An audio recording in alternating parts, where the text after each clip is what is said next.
Boa noite a todos. Boa noite. E hoje nós estamos aqui para falar sobre a desencarnação.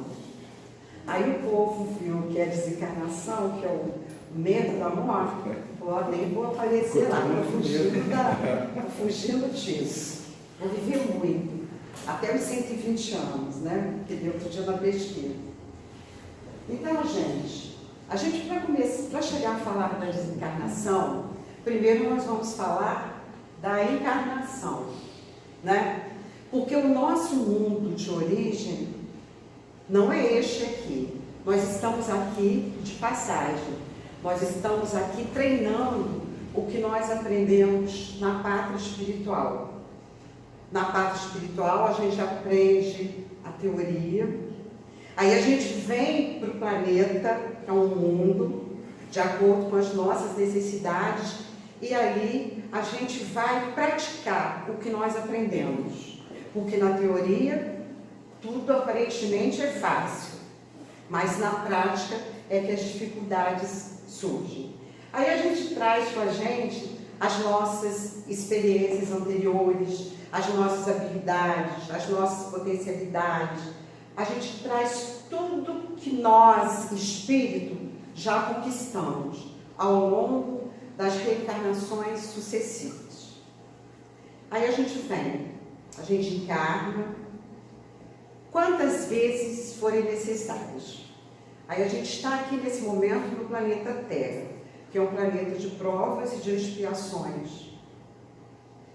Nós já vivemos no mundo primitivo e vai chegar um momento em que nós estaremos num planeta melhor, num mundo onde o mal vai diminuir até não existir mais. Mas nessa nossa experiência terrestre, a gente não vem para viver para sempre. A gente vem para cumprir uma etapa da nossa jornada. Uma etapa que nos é necessário viver, vivenciar. Constituir família, trabalhar, passar por experiências. A gente, encarnados, nós estamos nos preparando na vida para a nossa desencarnação futura. Essa desencarnação pode ser prematura, pode ser de morte natural, devido a doenças que surgem, que se instalam no nosso corpo físico, e também de velhice, pela falência dos nossos órgãos, por termos vivido bastante, 80, 90, 100, né? A pesquisa mostrou que no ano de 2060, se não me engano, vai ter muito mais idosos do que crianças e adolescentes até 14 anos, de 0 a 14 anos. Vai ter mais idosos que pessoas nessa faixa de idade. Então, o Brasil será um país de idosos, porque as pessoas estão vivendo mais devido à qualidade de vida, estão compreendendo mais como devem viver para se manterem saudáveis, né? E estão nascendo menos crianças, estão nascendo menos. Aí a gente está aqui encarnado. Nós precisamos desencarnar, porque nós não vamos viver para sempre. Aí vem aquele medo, o medo da morte. A morte se torna para a gente aquele bicho-papão, assustadora. Tanto a possibilidade que é real, né? Não é uma possibilidade, é uma realidade da nossa morte e da morte de pessoas queridas, ligadas a nós. Tudo isso nos causa aquele temor, nos causa aquela ansiedade.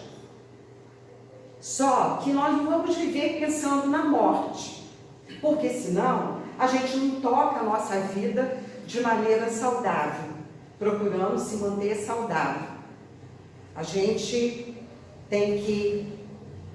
deveríamos até pensar um pouco mais. Por quê? Porque se a gente pensasse um pouquinho mais sobre a morte, a gente ia aproveitar mais o tempo que nós estamos tendo disponível para nós.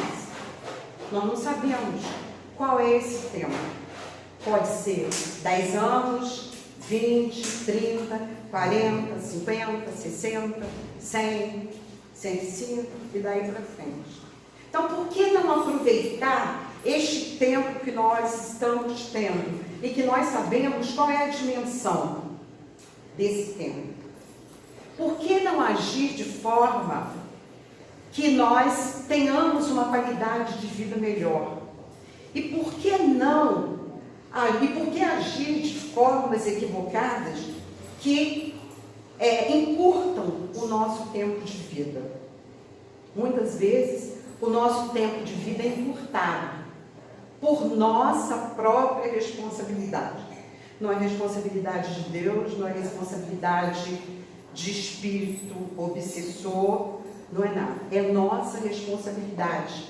Porque devido às nossas dificuldades, as dificuldades que nós trazemos ao reencarnar, nós não conseguimos nos manter bem, evitando os nossos vícios, né? Caindo ainda, nos mantendo nas nossas imperfeições, que são muitas. Se nós estamos no planeta Terra, é porque nós temos ainda muitas imperfeições, nós temos muitos vícios, nós temos más tendências, mas um dia nós sairemos vitoriosos. Nós não temeremos a morte, porque a morte não vai nos assustar, porque nós saberemos o que nos espera além da morte. Nas reuniões mediúnicas, a gente recebe muitos relatos de espíritos, e eles dizem que do outro lado, depois do desencarne, é igualzinho quando eles estavam encarnados. Eu levo toda a minha bagagem, o meu jeito de ser. Se eu sou uma pessoa calma, tranquila, se eu faço bem, eu vou desencarnar e vou continuar assim. Se eu sou uma pessoa rude, agressiva, eu vou desencarnar e vou continuar assim. Então, nós não viramos santos porque desencarnamos e nem pioramos, né? Nós vamos continuar do outro lado, que é o nosso mundo de origem, nossa pátria de origem, exatamente do jeito que nós somos aqui, hoje, agora.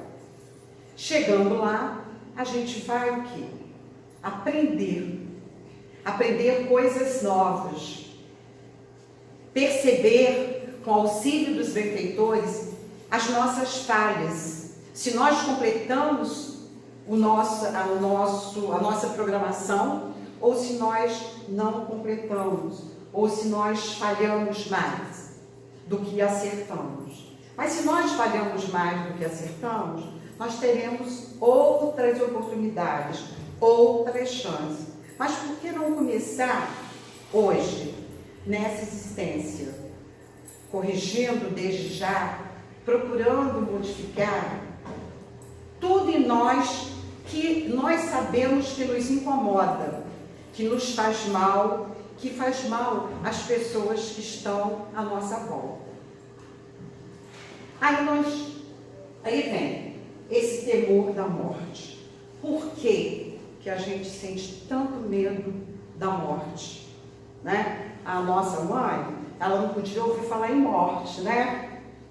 Nossa mãe, nós somos 13 aqui hoje, na mesma família. Ela não podia ouvir falar em morte, que ela morria. Não, eu não gosto desses assuntos que falam em morte. Ela tinha horror, pavor da morte. E se falasse em espírito também com ela tinha pavor, que ela achava, ela não compreendia que quando a gente falava dos espíritos, não é para fazer o mal, né? Então ela não tinha essa compreensão.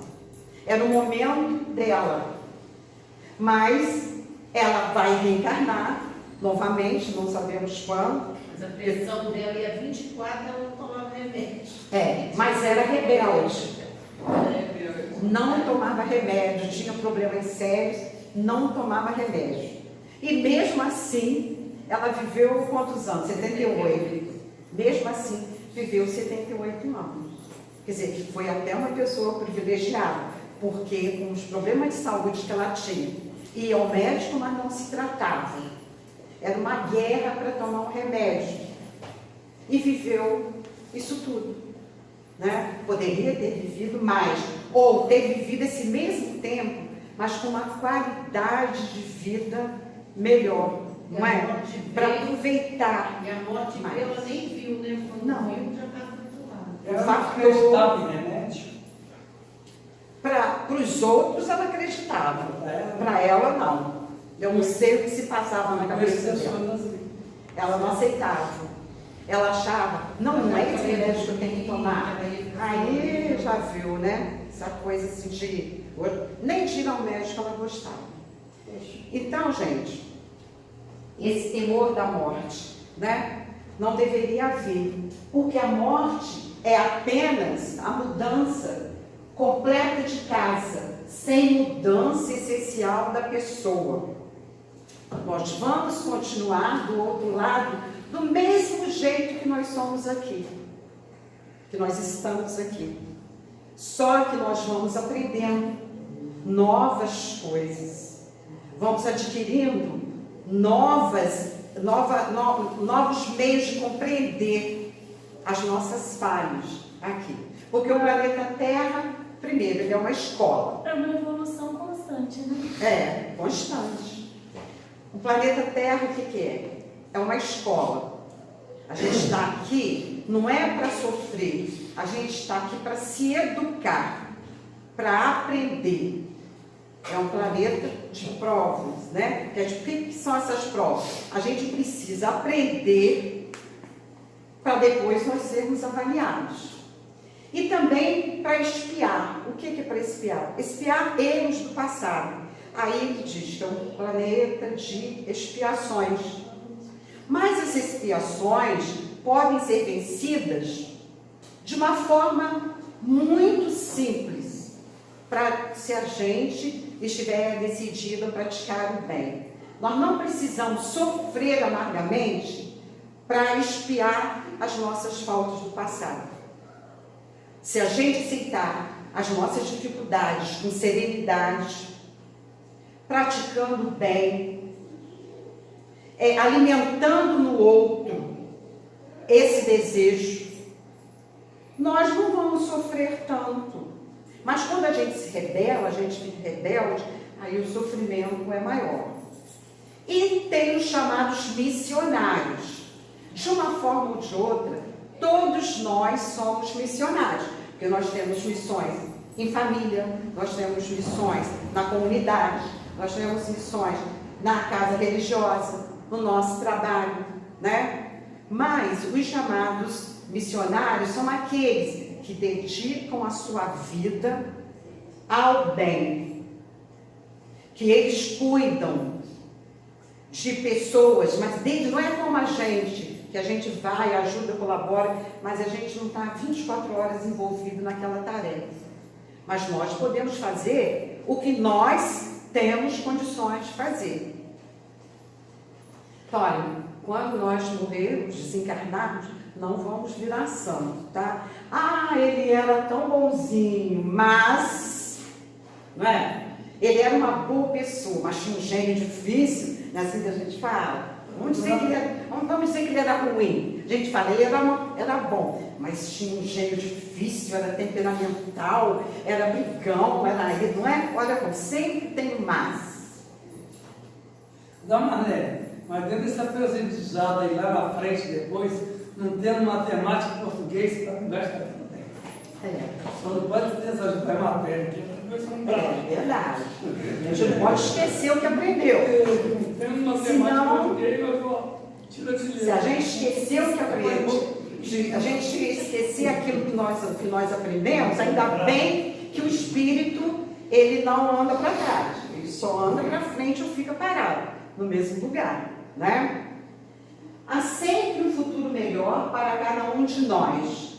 e em todas as tribulações da existência, vale a pena esperar pelo socorro de Deus. Emmanuel, ali é uma cena do filme Nosso Lar. Então, quando nós desencarnarmos, sempre nós vamos ser socorridos. Nós nunca vamos estar abandonados, de jeito nenhum. O amparo sempre vem, porque Deus é Pai, é justo e bom, e nunca desampara os seus filhos, por mais rebeldes que esses filhos sejam, mas eles não abandonam. Ele não atira pedra, ele não precisa perdoar, porque ele confia, ele acredita no nosso potencial e que nós podemos mudar. Basta a gente fazer a nossa parte. Nós podemos ser auxiliados por todos. Mas precisamos fazer a nossa parte, né? Depende de nós, vamos dizer, 80%. E o restante é família, são os nossos amigos, é a casa espírita. Porque se nós não estivermos dispostos a melhorar, apesar das dificuldades, então a gente levanta de manhã e pensa assim, hoje, mesmo que eu fique nervosa com alguma coisa, eu não vou gritar, eu não vou xingar, eu não vou reclamar, eu não vou murmurar. Então, vamos observar ao longo do dia, todas as vezes que a gente agir assim, não posso agir. Então, a gente vai se condicionando. Tudo é uma questão de hábito, de costume, de condicionamento. Acho que agora é um vídeo, né, Bruno? Vamos assistir um vídeo. Apaga a luz para mim, por favor. Paulo, eu vou morrer. Que é? Eu vou morrer, Paulo. O que é? Você tá passando mal? Você também vai morrer, todo mundo vai morrer. Quem tá vai morrer com o prédio? Tá pegando fogo? Não, O que é? todo mundo vai morrer. Não é só no prédio. Tá bom, o que foi, Fernanda? Não é todo mundo ao mesmo tempo, Paulo. Mas todo mundo um dia vai morrer. Todo mundo morre. Vai, todo mundo morre, Fernanda. Pelo amor de Deus, você só descobriu isso agora? 6h30 da manhã? É que a ficha só caiu agora, sabe? Eu nunca tinha passado nisso desse jeito. Por que a gente tem que morrer? É muito triste. Não é triste, Fernanda. É porque a gente tem uma visão limitada das coisas, entendeu? A vida continua. A gente vem aqui, a gente tem que aprender umas coisas, evoluir. Agora na faculdade, você não vai na faculdade tem que aprender coisa, não tem mais que voltar para casa? Morrer é isso, voltar para casa, entendeu? Mas acontece que na faculdade a gente sabe a hora que a aula termina, eu não sei a hora da minha própria morte. Será que todo mundo tem uma hora exata para morrer? Tem uma estimativa de tempo, assim, um período que é o período necessário para você fazer o que tem que fazer aqui para depois ir embora. O problema é que a gente acaba diminuindo esse tempo, né? Dando o corpo, os vícios, enfim, vivendo mal, a gente diminui, vai embora. Dormir é importante para você viver bastante. Entendi. Mas não dormir que é mais acordar 6 horas. Mas como é que você sabe se provavelmente das 6? Sei lá, no meio do domingo. Não sei, pode ser, não sei. Como é que você conseguiu conviver com essa informação, Paulo? Convivendo, Fernanda, todo mundo convive com isso, meu Deus do céu. Isso já vem com a gente. Poxa, olha, eu até prefiro não saber a hora que eu vou morrer, porque vai que eu soubesse. Ia ser um tormento, ia ficar agoniado, tá chegando. Eu devo fazer planos, isso ia afetar a maneira como eu organizo minha vida, sei lá. A gente não está pronto para saber, confia. Quem organiza esse negócio, sabe o que está fazendo, tá? Liga pra sua mãe. Se despede dela. Fernanda, vamos dormir, porque tem duas coisas certas na vida. Uma é que a gente vai morrer, e a outra é que tem conta todo mês para pagar. Então eu preciso trabalhar, tá bom?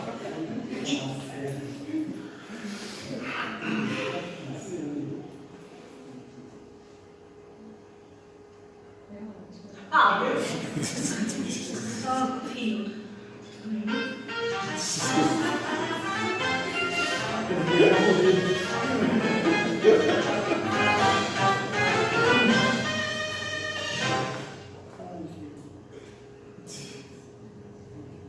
Fernanda, eu não consigo dormir com você me olhando assim, uma cruz.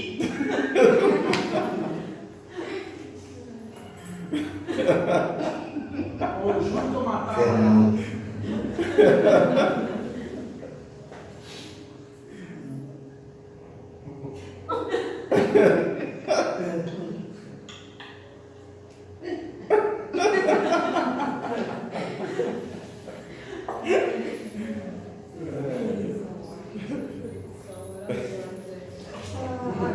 Agora que entrar os anúncios. Seja feliz. Ai, meu Deus do céu.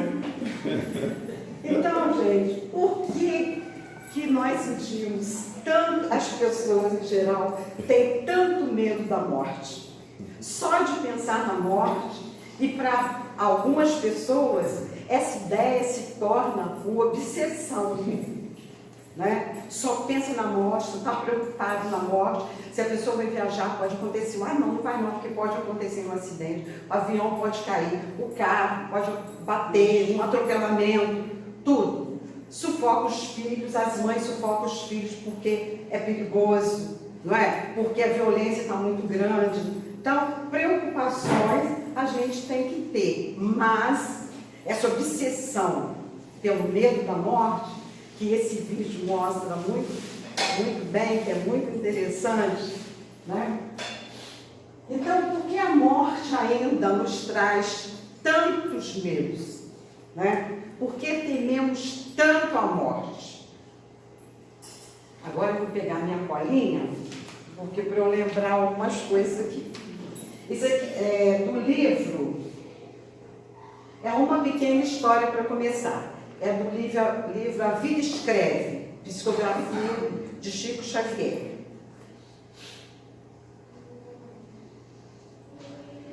Era o senhor, a mulher dele estava para ter neném.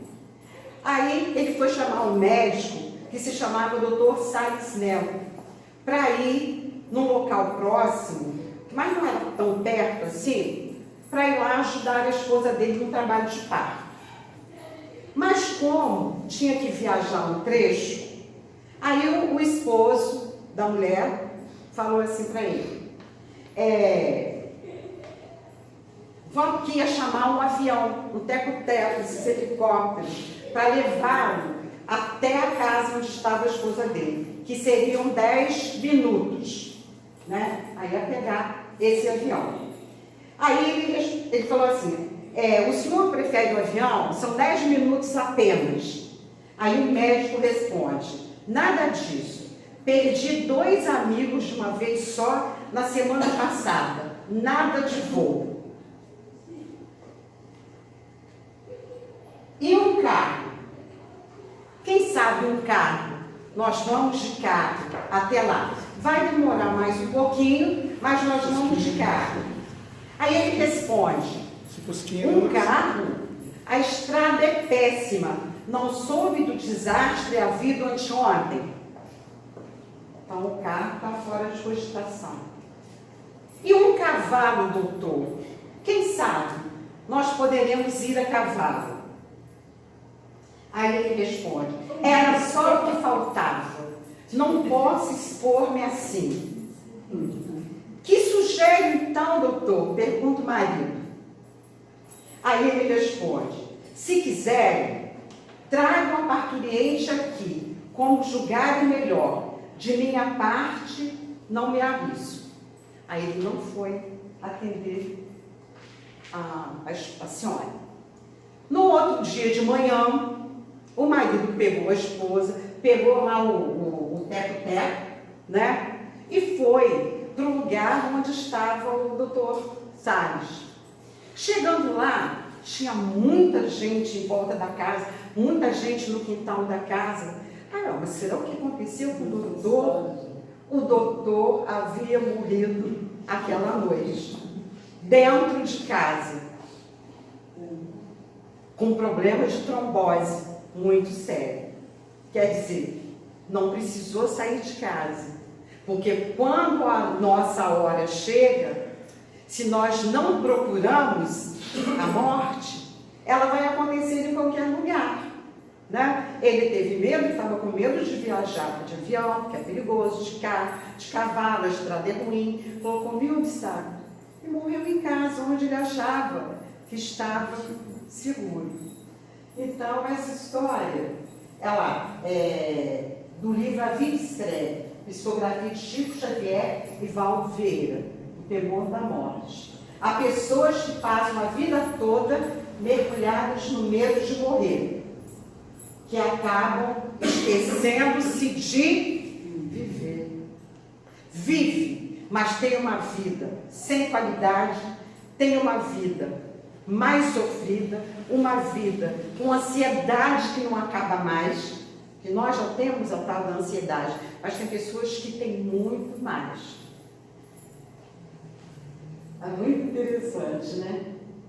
Precisamos mudar a forma como pintamos a morte.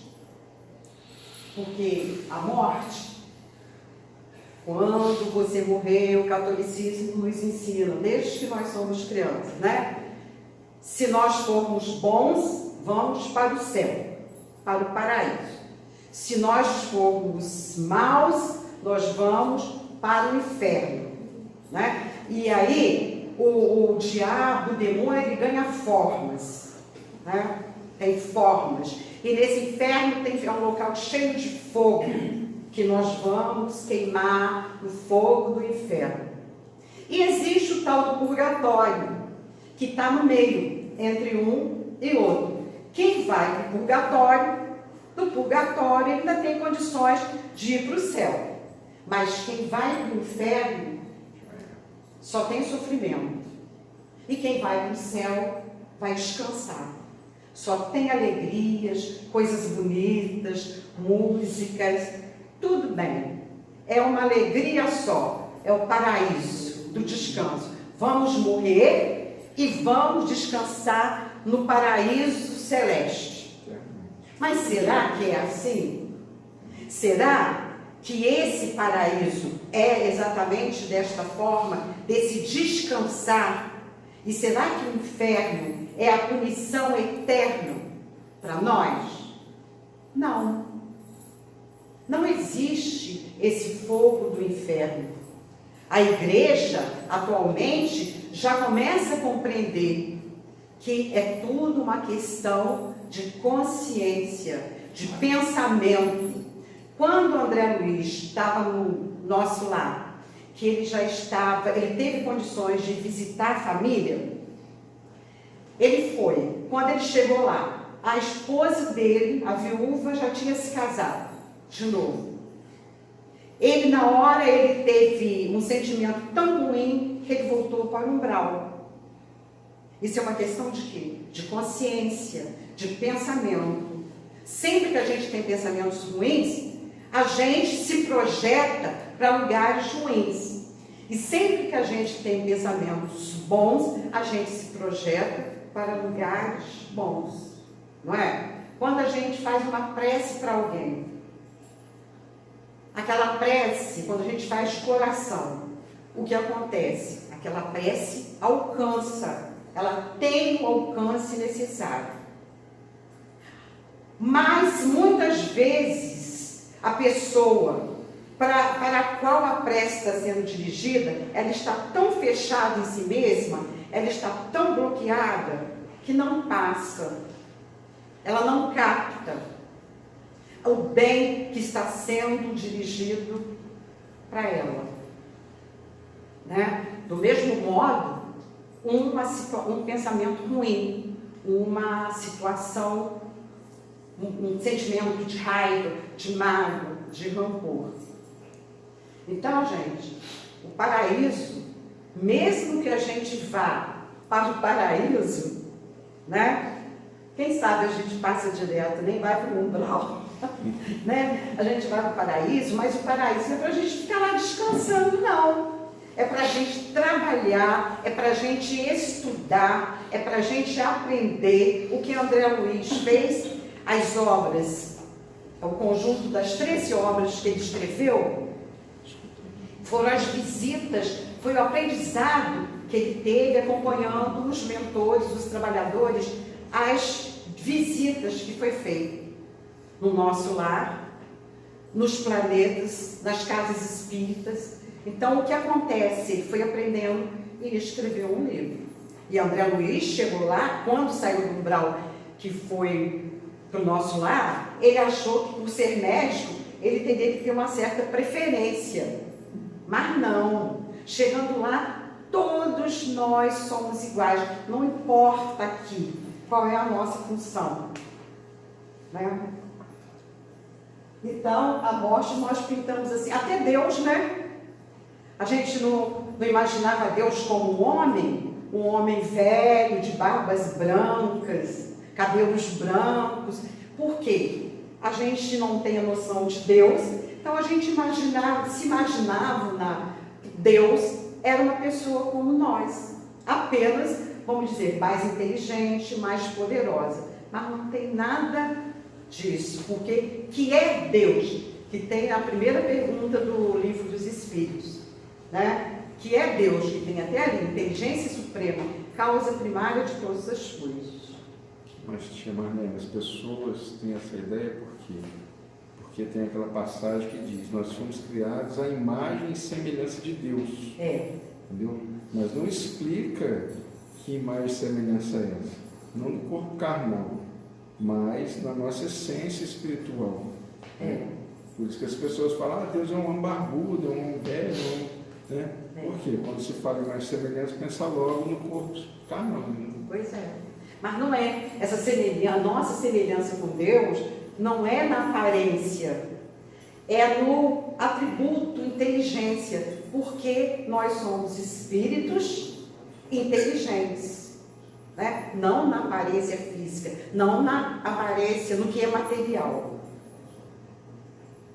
Os vários medos da morte, é do livro Céu e Inferno, capítulo 2, se não me engano, se vocês quiserem ler. Os vários medos da morte. Medo de não mais viver, medo do desconhecido, medo de doer, medo de sofrer, medo de perder afeto, perder bens materiais. Um neném chorando. Medo de não mais viver. É lá, Céu e Inferno, capítulo 2, tá? Se vocês quiserem, peguem o livro e leiam tudo. Este temor é um efeito da sabedoria, da providência e uma consequência do instinto de conservação. Contrapeso à tendência que, sem esse freio, nos levaria a deixar prematuramente a vida e negligenciar o trabalho terreno que deve servir ao nosso próprio adiantamento. Essa lei, esse instinto de conservação, eles nos mais alertas para a gente se esquivar dos perigos, não é? Tanto que tem a lei de conservação, tem as várias leis, a lei de conservação, né? Então, isso já vem com a gente desde lá, na nossa primeira encarnação, quando todos os espíritos, ao serem criados, eles vão para o mundo primitivo, e nesse mundo primitivo, ele para ele aprender, ele não sabe quase nada. E ele aprende o quê? O que ele faz ali? Ele vai buscar alimento, ele vai buscar reprodução, ele vai caçar, ele vai procurar conservar a sua vida. É a lei do mais forte, né? Então é a lei do mais forte. Esse instinto de conservação, baseado na lei de conservação, ele até nos ajuda, porque nos impede, o medo até um certo ponto, ele é até importante, porque ele nos impede de tomarmos atitudes ou decisões, ou agirmos de modo a colocar a nossa vida em risco.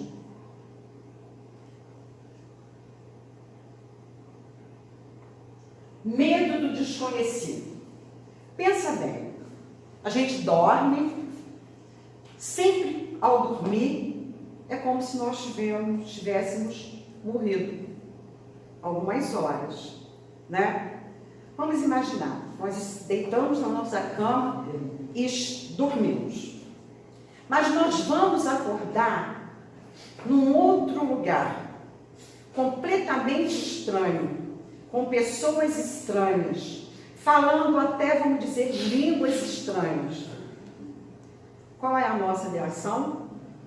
Nós vamos ficar assustados, não é? A gente não compreende. Por quê? O que nós estamos fazendo ali? Se a gente estava, eu deitei e fui dormir, E de repente eu estou num lugar desconhecido, com pessoas desconhecidas, que eu não sei o que essas pessoas podem fazer a mim.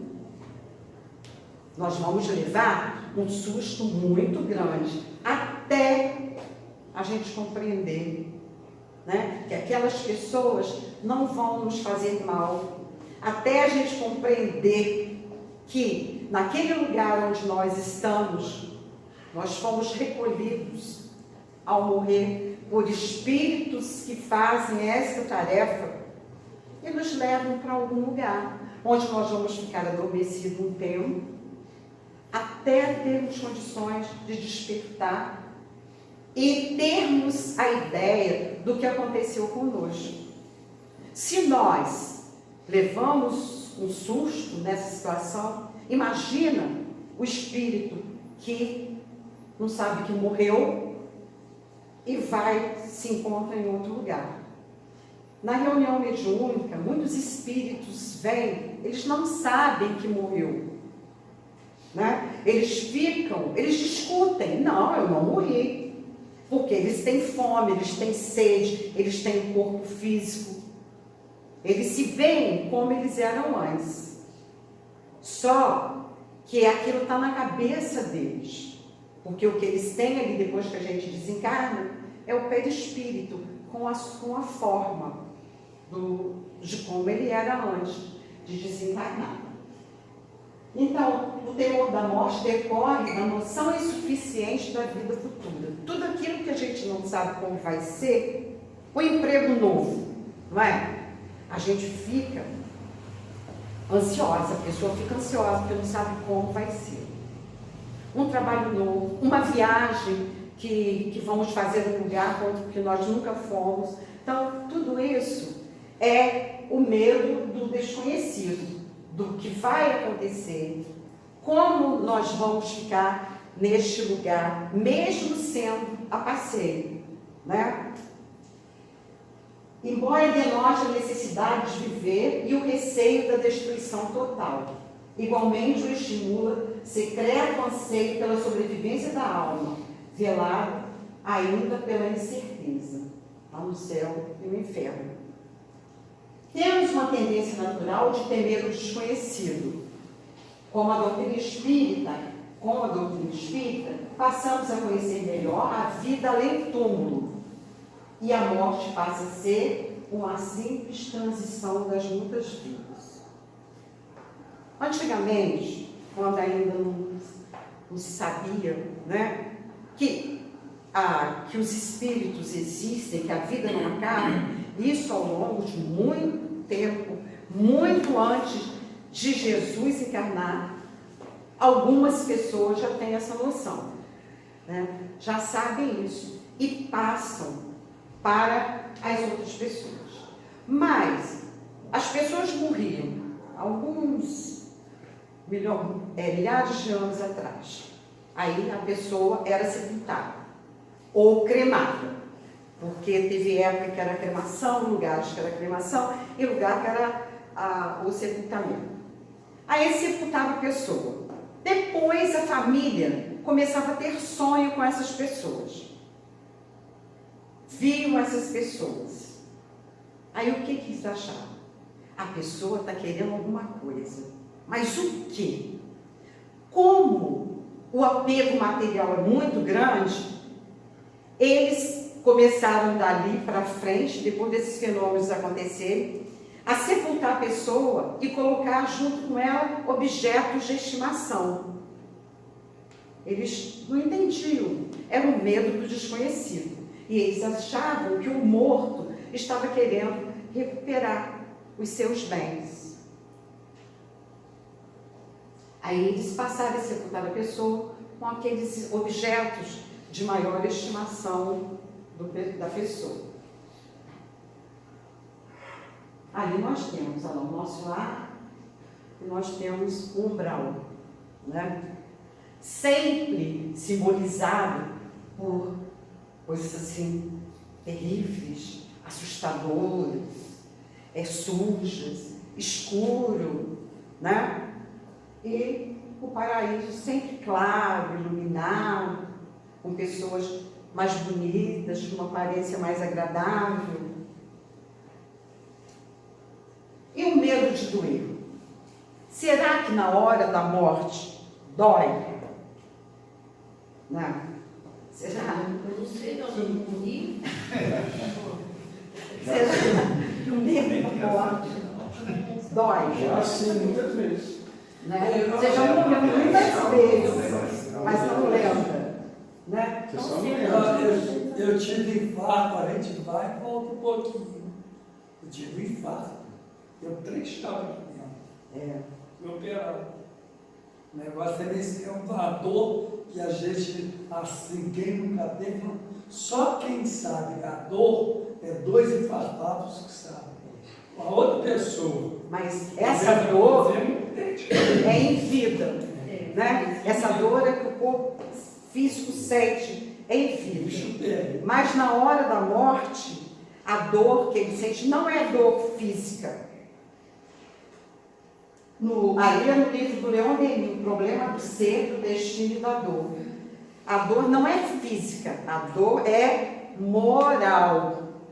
Né? Não é aquele corpo. A dor é moral.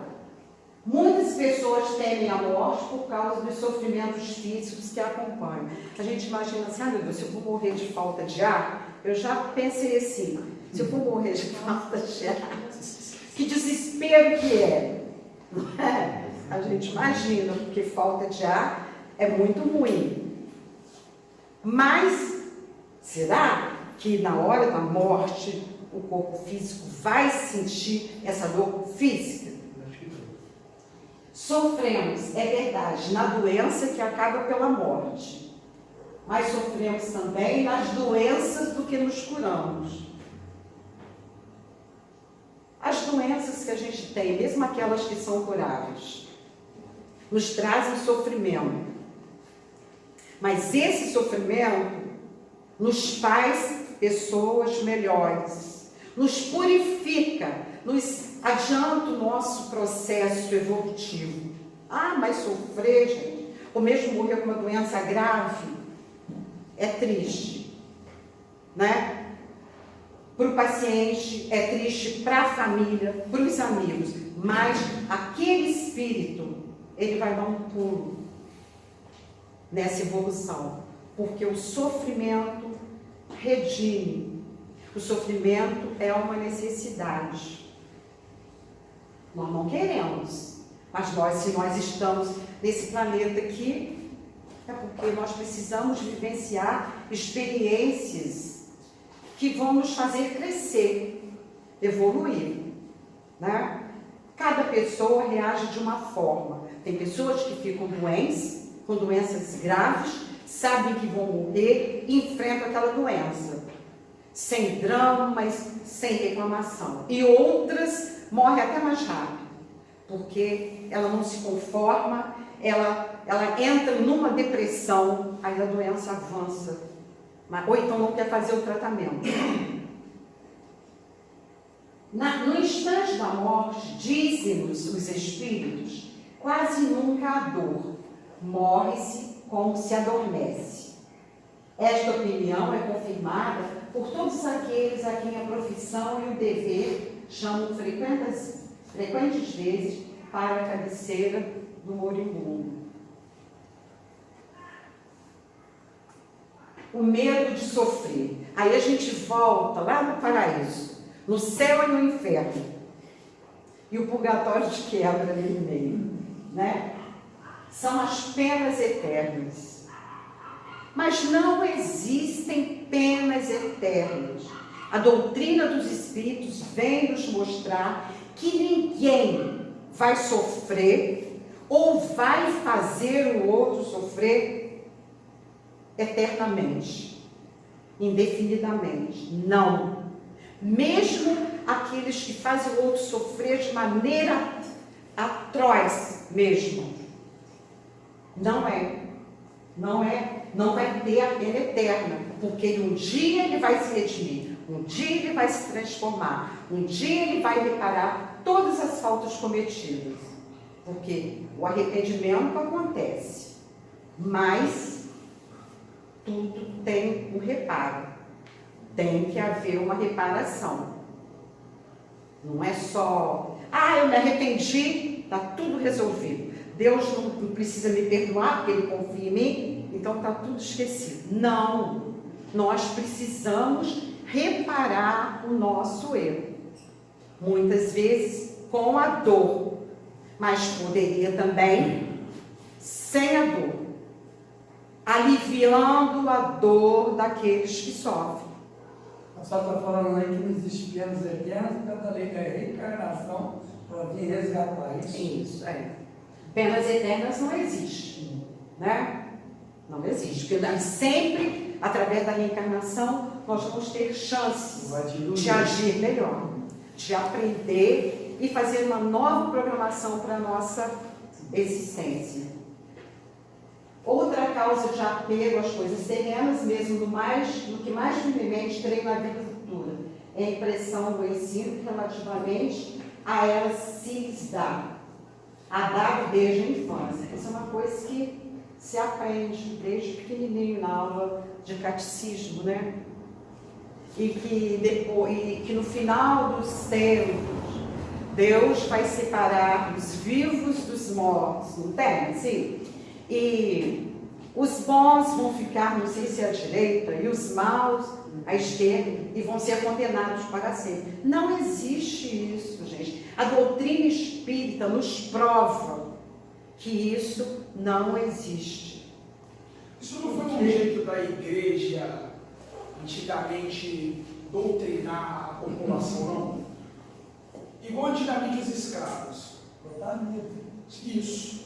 Os escravos, o que eles faziam? Você vê que hoje, quando a gente é criança, ela não pode chupar manga nem beber leite. Foi colocado isso por conta dos escravos não beber o leite da vaca e não chupar a manga no debate. Tanto que a igreja, estudando lá um pouco de história, a igreja ela matou em nome de Deus. Então ela criou essa imagem de diabo que era para bom, eu tenho que estar dentro da igreja, eu tenho que estar dentro da igreja. E hoje as coisas estão vindo porque a evolução nossa está vindo, a gente está buscando. Hoje tem ferramentas que é a internet, que dá para você usar para o bem ou para o mal, você está usando para o mal, mas tem como você buscar. Entendeu? É um meio de intimidar para a pessoa agir, procurar agir no caminho do bem, agir certo. Porque se eu não agir certo, eu vou sofrer, não é isso? Então, pode esse também ter sido um dos motivos. Hoje teve uma matéria no jornal hoje dizendo que o Papa caiu a popularidade dele por conta de uma declaração contra o aborto. Isso eu não vi. O jornal hoje noticiou isso hoje. Porque a popularidade dele estava em alta. Mas ele começou a colocar determinadas coisas, batendo em cima dos nossos estudos. Então, a população ainda, a grande maioria centralizadora, ainda bate em cima que ao diabo, ao inferno, que vamos morrer, daqui a pouco vai chegar, que Jesus vai voltar na terra, vai levantar todo mundo, que todo mundo vai voltar. Essa grande... O meio de quê? De intimidar. É a mesma coisa a gente falar com uma criança assim. Não, você não pode fazer assim, né? Porque senão o bicho papão vai te pegar. Colocar medo na criança. Então, mais ou menos o que você está colocando é isso, para colocar medo nas pessoas, para as pessoas se virem na obrigação de agir corretamente, agir melhor, para que ela não sofra. Era outros tempos também, né? Outros tempos. evoluído, né? Eu podia explicar muito para entender. Antigamente eles colocaram em cima do medo. Tanto que a igreja católica ainda é a mais rica. Porque ela colocava medo, ela impunha. Ela mandava, não tinha ninguém. A igreja, vai ser assim. O espiritismo faz a gente pensar, né? No céu. Isso. E traz a gente a consciência, né? E esse medo da morte também atribui-se quando a pessoa não tem a doutrina, que não estuda a fundo, o que acontece? O que acontece depois? Exatamente. Aonde ele vai chegar? Depois. Isso aí.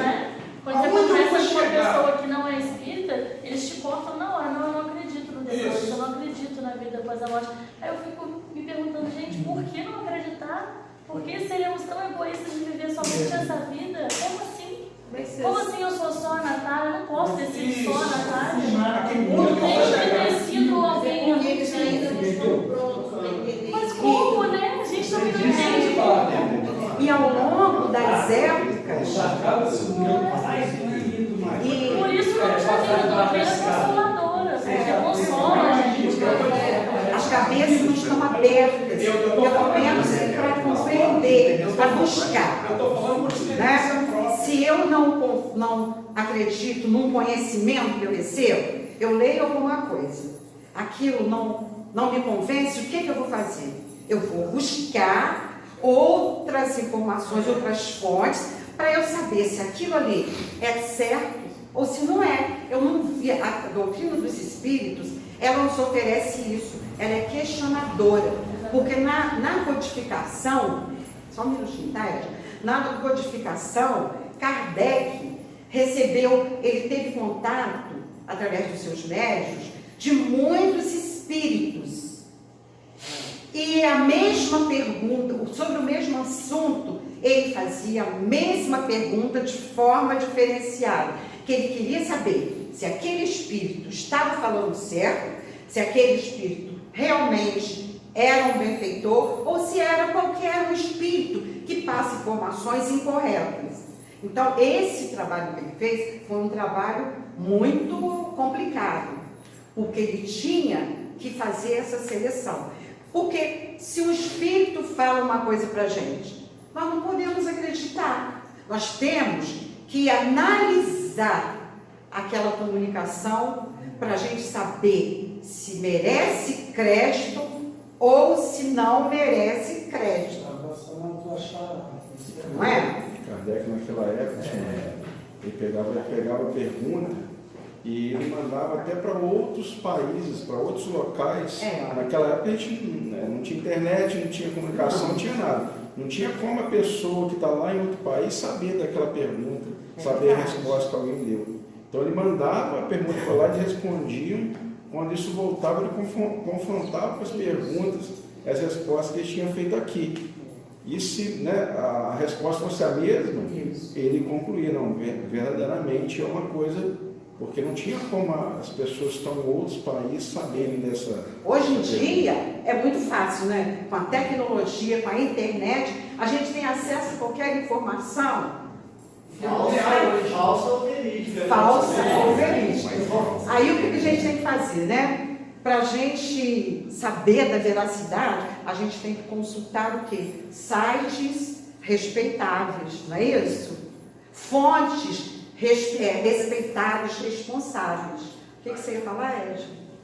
Não, essa questão, eu acho que as pessoas ainda, principalmente os nossos irmãos de outras religiões, eles são presos muito assim ainda naquela fase que Deus castiga. Sim. Né? Então, eu acho que da época de Jesus para cá, Jesus já veio nos mostrar que Deus é amor, é compreensão, aquela coisa. Então eu penso assim, geralmente quando eu converso com outra pessoa que é de outra religião, eu falo assim, gente, igual assim, eu sou mãe, né, e tudo, então eu quero melhor para minha filha, não é? Então, quer dizer, se ela cometeu um erro, eu vou abandonar ela? Não. Então, como que Deus, né, que nos criou, né, nos ama incondicionalmente? Infinito amor, infinita bondade, né? Se eu errar, eu vou ficar condenado o resto da minha vida no inferno? Foi por isso que eu busquei a doutrina. Porque eu estava dentro do catolicismo e eu não conseguia acreditar que a minha vida ia parar ali do nada. Um exemplo, desencarnei, hoje morri, acabou. Eu vou ter que esperar o Salvador descer para ter alguma coisa. Eu vou para o paraíso ou eu vou para o inferno. Que bom que quer dizer E um Deus castigador, não você, aquele Deus assim, não, você fez isso, você vai para o inferno. Peraí, eu sou um pai, uma menina de 17 anos, se ela errou, eu vou deixar ela de lado, porque não, tem isso lógica, não mas existe. se é Deus, somos homens. Você vai tentar recuperar. Mas não está na Bíblia, qual o pai que vai dar uma cobra ao seu filho? Agora, você vê, a maioria das pessoas que estão na doutrina dos espíritos é porque elas não encontravam respostas. Eu estou na doutrina espírita, por quê? Porque eu não encontrava respostas para as minhas dúvidas. Eu achava que Deus castigava as guerras? Por que Deus não impedia as guerras? Por que Deus não impedia a fome? Porque tudo ocupava a Deus. Eu achava que se Deus quisesse, Ele podia agir diferente. A gente pode estar encarnado e estar vivendo o quê? O inferno. Verdade. Não é? A gente não precisa estar desencarnado para viver o inferno. O inferno, ele está dentro de nós. Quando eu não aceito as minhas limitações, quando eu me revolto contra as minhas dificuldades, quando eu me envolvo em ambientes onde todos estão nessa mesma sintonia, então formou ali um grupo, vamos dizer, de 10, 20 pessoas. Onde as pessoas só têm atitudes equivocadas, é o inferno. Agora, ao passo, quando no momento, se a gente está na igreja, ou católico, ou evangélico, ou a casa espírita, ou umbanda, não importa. Se a gente está, os nossos pensamentos são outros, as nossas atitudes são outras. Então nós estamos no céu. Não é? Uma simbologia assim, ó. Nós estamos todos aqui hoje, assistindo a palestra. Está tendo uma polêmica. As pessoas estão colocando o seu ponto de vista, como se sente. Quando vocês saírem daqui, que vocês forem para casa, vocês vão levar algum aprendizado? Todos vão levar um aprendizado? O que ouviram, o que hoje, o que foi discutido? É isso que importa. O conhecimento, ele tem que ser ativo. Ele não pode ser passivo. Você tem que ouvir uma palestra, ou ler um texto, ou ler um livro, e entender, mesmo que você não entenda tudo, algum conhecimento, você tem que chegar em casa, eu hoje eu assisti a palestra assim, e falou disso assim, eu entendi isso assim. Então, gente, para a gente concluir aqui, que já são 9 horas. O medo de perder, é o medo de perder coisas materiais, pessoas queridas, perder valores, né? Então, esse medo da morte de perder, é a gente perder coisas, a gente perder aflições, a gente perder coisas materiais, entendeu? É esse medo. Eu vou morrer, ninguém mais vai se lembrar de mim, eu vou ficar isolado, eu não vou deixar toda a minha vida, eu vou deixar todos os meus bens para quem ficou, e vão acabar com o que eu deixei, né? E não vou ter ninguém. Esse medo de perder tudo que tinha enquanto estava aqui. Né, gente? Agora aqui, olha, tem um poema que é bem interessante para a gente encerrar, né, Bruno? Ensino em Vida, de Chico Xavier também. Não dá tempo. Olha, gente, o assunto hoje foi bem polêmico. Eu gosto assim, sabe? Eu gosto quando as pessoas colocam a sua opinião, perguntam. Se eu não souber a resposta, não tem problema. Vamos pesquisar na internet, em fontes verdadeiras, e vamos achar respostas. Porque ninguém sabe tudo, não é? Esse poema aqui é bem legal. Ensina em Vida. A morte, meus irmãos, é coisa à toa. Pregava em opicância ao bergaria. A morte é despertar em novo dia, na luz de nossa vida clara e boa. Considero infeliz toda pessoa que não sabe morrer como devia. Medo da morte é pura covardia. A morte é a vida que nos abençoa. Mas nisso, um marimbondo entrou de manso, e ao ferroar o peito de Picanço, fez-se na sala um bafafá tremendo. Caindo, ele gritou de voz opressa: estou de infarto, o médico depressa, socorro, meus irmãos, que estou morrendo. Até as pessoas que são espíritos, acreditam na vida após a morte, não é? Mas na hora do desespero, ele pregando, falando da morte, e de repente, quando o marimbondo pica o peito dele, ele acha que está pelador, foi tanto, que ele acha que está tendo o quê? Um infarto. O que a doutrina dos espíritos faz? Mata a morte, gente. Porque a vida continua além dessa vida. Que a nossa verdadeira vida é espiritual. nós estamos aqui de passagem, vivendo experiências. Então a doutrina dos Espíritos veio matar a morte e nos dar o consolo de que não sofreremos para sempre. Se hoje estamos tendo uma vida de sofrimento, nem sempre vai ser assim, tá? Numa próxima oportunidade, aí eu faço uma palestra continuando esse tema, tá? Que esse tema dá muita polêmica. Eu agradeço a atenção de todos, tá? E Ainda mais que a maioria tem medo, né, de atravessar do outro lado, então tem que